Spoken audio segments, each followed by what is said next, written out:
नमस्कार दोस्तों। आज हम जिस टॉपिक पे बात करने जा रहे हैं ये एक्चुअली बहुत ही पॉपुलर हो चुकी है आज के दौर में। मीडिया में भी ये बात आ चुकी है कि कोविड का जो वैक्सीन लिया गया है, चाहे कोविशील्ड के बारे में हो, तो उसी से रिलेटेड हम आज कुछ बातों को रखेंगे। और इसमें हम कोशिश करेंगे कि होम्योपैथी में 3-4 मेडिसिनों में इसकी कुछ संभावनाएँ, जो ब्लड क्लॉटिंग का प्रॉब्लम अगर होता है तो क्या इसको हम हेमोपैथी से इसकी साइड इफ़ेक्ट को दूर कर सकते हैं। देखिए, जब वैक्सीन लिया जाता है तो वैक्सीन का मतलब ये होता है कि वैक्सीन का अगर आपको साइड इफ़ेक्ट दिखेगा तो 1 से 2 महीना या फिर 2 से 3 दिन के अंदर में ही दिखना शुरू होता है। अगर उसके बाद होता है तो दूसरा कारण भी हो सकता है, वैक्सीन ही प्रॉपर काउज़ इसका नहीं हो सकता है। ठीक है? अगर ऐसा है तो इसमें से मान लीजिए कि कम से कम कहा जाता है कि 1 लाख लोगों में 1 या फिर 10 लाख लोगों में 1-2 आदमी को ब्लड क्लॉटिंग का प्रॉब्लम होता है। लेकिन जो इंग्लैंड की केसेस आई, जब वहाँ पे कोर्ट में कंपनी ने खुद बताया कि इसके साइड इफ़ेक्ट होते हैं, तो ये रेयर चीज़ें हैं, इस पे आपको कोई डरने की ज़रूरत नहीं है।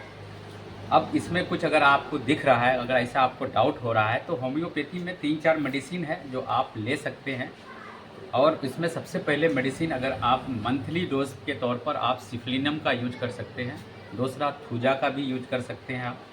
तीसरी मेडिसिन वैक्सीन बोल करके आती है, ये वो वैक्सीन का ही पोटेंटाइज फॉर्म है, आप उसको भी ले सकते हैं।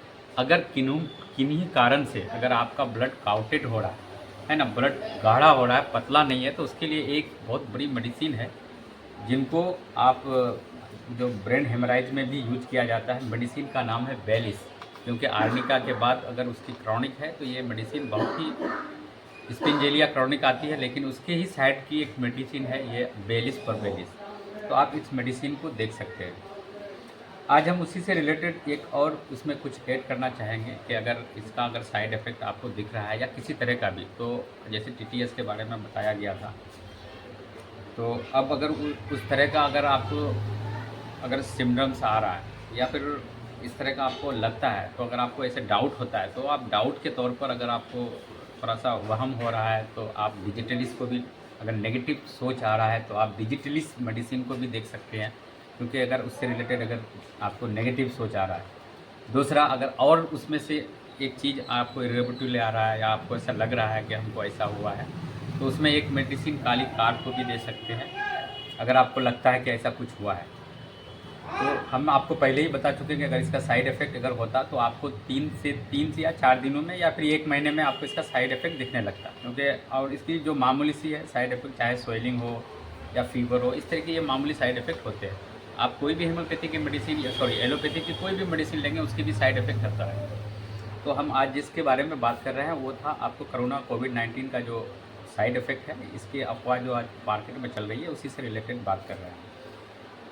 तो हमने जैसा बताया आपको, मेडिसिन आप सिफ्लिनम लीजिए महीने में 1 डोज़, आप थूजा लीजिए, उसके बाद वैक्सीन एक ही बार लीजिए। अगर ये मेडिसिन अगर आप रिपीटेड करते हैं 2 महीना में, 4 महीना में, 6 महीना में, तो आपको कुछ भी प्रॉब्लम, खास करके अगर इससे रिलेटेड कोई भी प्रॉब्लम नहीं होगी।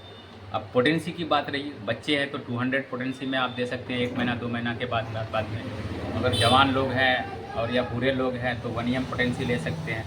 पोटेंसी एक्चुअली डॉक्टर की एक्सपीरियंस पे डिपेंड करता है, मरीज़ इंडिविजुअल पर डिपेंडेंसी होता है।